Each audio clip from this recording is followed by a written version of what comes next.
All right. Are we recording? We are. I want to do a quick trade recap. I had a quite good trade here this last week. I was initially going to try to be like ultra patient and wait for the actual CPI report to come out Friday morning. But the more I thought about it, like the week leading up to this past week, I thought it would probably be best to start positioning beforehand, and that actually did turn out to be very beneficial. So I was just going to go over kind of the thesis quickly, my entry, my exit, kind of thought process, things that I could have improved. Yeah, and go over it real quick. So I like to start anytime I'm doing like analysis on like the positioning in the market, or like trying to get a feel for like what the next moves are. Obviously, you want to have the macro news calendar in your head as far as like when Fed meetings are and when certain things, certain announcements are happening. Like this trade specifically, I knew several weeks ago that the 10th, Friday, the CPI number was due, and so the whole trade thesis was based on that piece of macroeconomic news coming out and it shifting the market in a pretty aggressive, high momentum fashion. So you want to have those dates and all that sort of like macro news in the on the forefront of your mind in terms of when it's going to happen. Like I can tell you right now, we're going to have another big piece of news this week because the Fed, I want to say it's the 14th and 15th this week. Fed meeting. Let's see. June. Yeah, 14th and 15th. So I thought it was 13th and 14th, so it's a good thing I actually checked that. So yeah, they're going to meet this day. They're going to meet and release something generally on the second day of the meetings. That day, maybe about 1:30 or 2 p.m., Jerome Powell will come out and make an actual statement. And depending on that statement, if they sound like they're going to be more aggressive, which is highly probable because the inflation numbers haven't slowed down, they may decide they have to get more aggressive. And if they do, we could see another major rapid move downward. But that's for a future discussion. That was just a highlight that you want to know when those meetings and those announcements are. But to focus on this trade, I have the yearly chart of the NASDAQ 100 here. And I made the last time I got short was up here in this region. And I didn't hold it long enough. I only held it, I think, until one of these days right in here. But this specific trade was pretty much the same setup. As you can see, like I felt like we were higher than we should have been, and the inflation numbers were going to be bad, which is going to cause the market to go down. Pretty straightforward, pretty simple.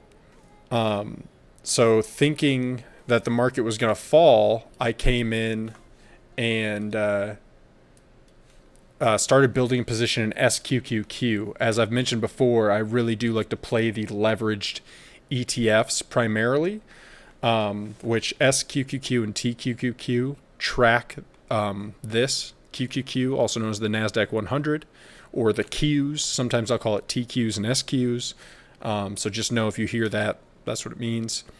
As you can see today, the futures have already opened as I'm making this, and we've gapped down again. So if I pull this down here off my top monitor, this right down here is Friday's close right in here. So we've already gapped down and we're moving lower. So who knows where we'll be at the open. It looks like we'll be approximately, what would that be? It looks like we'll be opening around 284, somewhere under 284 approximately. So yeah, maybe we'll see a new low made before the Fed announcement even comes out, of people being kind of fearful. But anyways, back to the trade here. Come on. I'm trying to remove this line. I probably should have just left that on my top monitor and shifted the scene. I think I have a scene set up for that. Yeah. Look at me doing things. As you can see down here, I have the different candle style, the Heikin-Ashi candles. I don't like to always look at them. They do kind of show trend and directionality well, but I like to do the most of my analysis on the actual standard candles, and then I just watch these to kind of like, because they help keep me in the trade. They make me a little less anxious to some degree.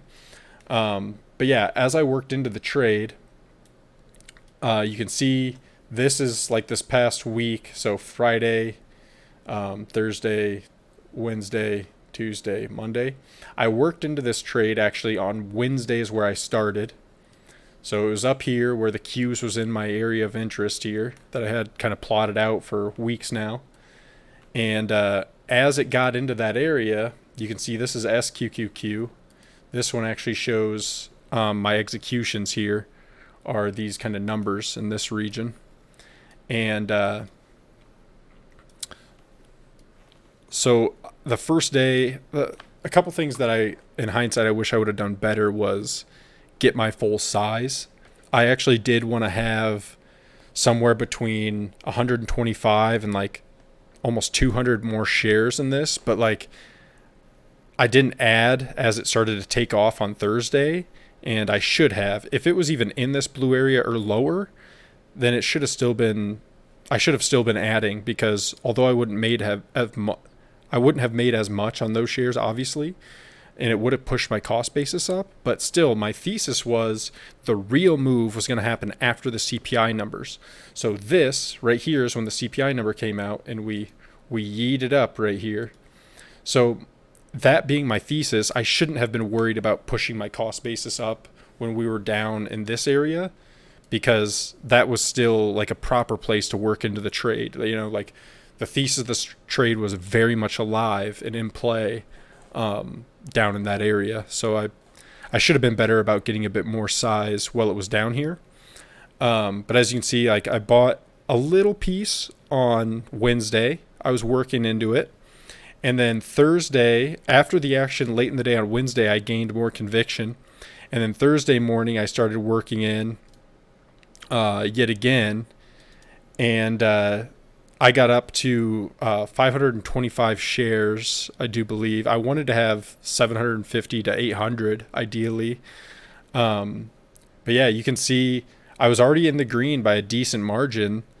I think I want to say 1,200-ish or so, maybe more. I'm not going to do the math right now, but I had a good cushion on this.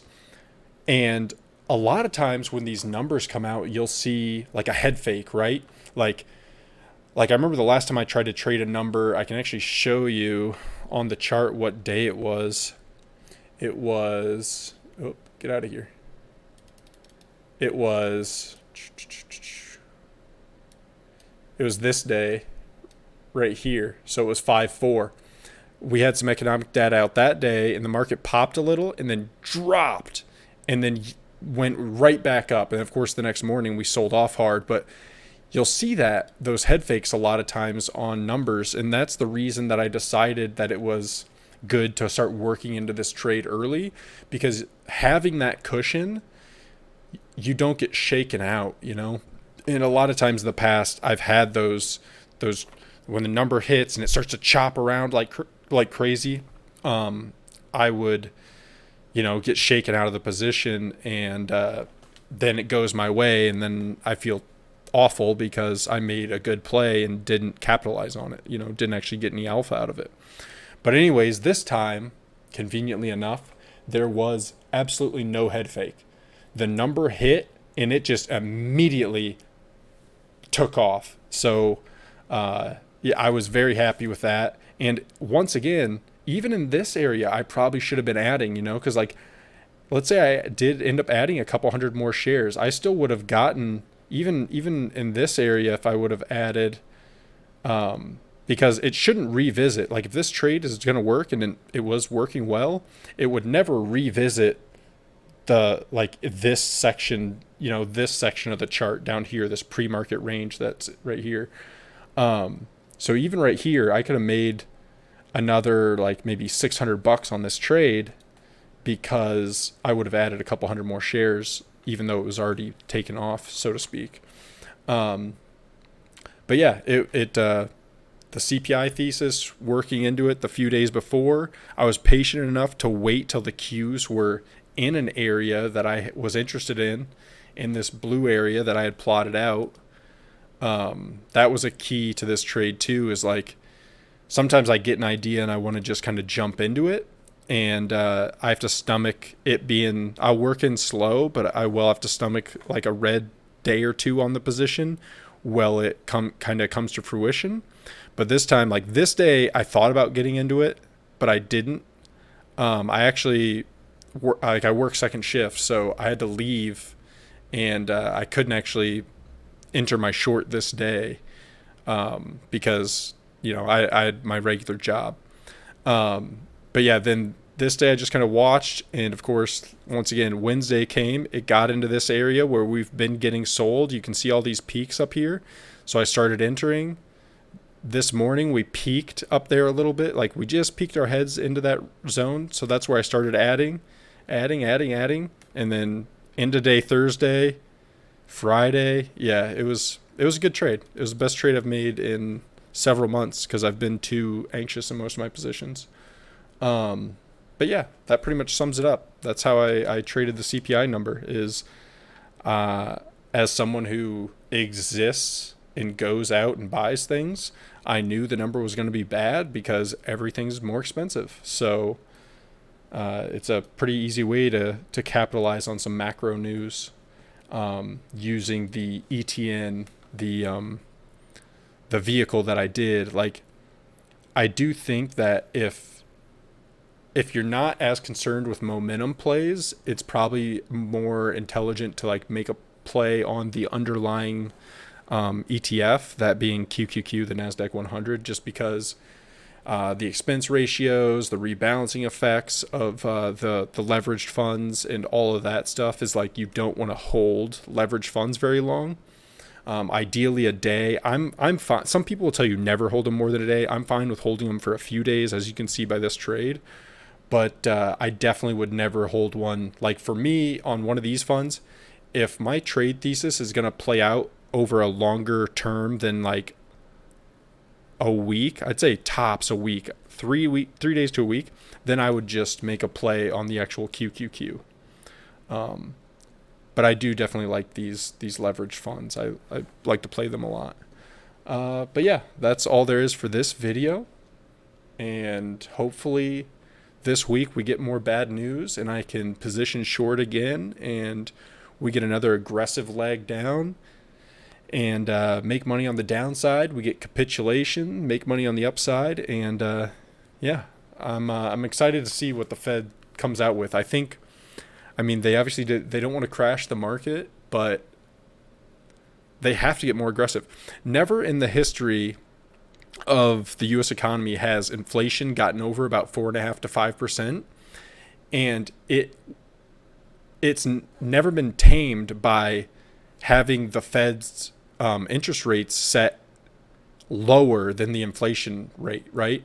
And like so far, the market is pricing in like a 3% interest rate. But if inflation is 3 times that, approximately, like it is right now, and they want to tame inflation, then we're going to need Fed's like an interest rate, Fed's fund rate of approximately 9%, or inflation isn't going to be tamed. So you can't have your cake and eat it too. So I think they're going to get more aggressive, and I definitely see more downside in the near future. Maybe this week, we'll see.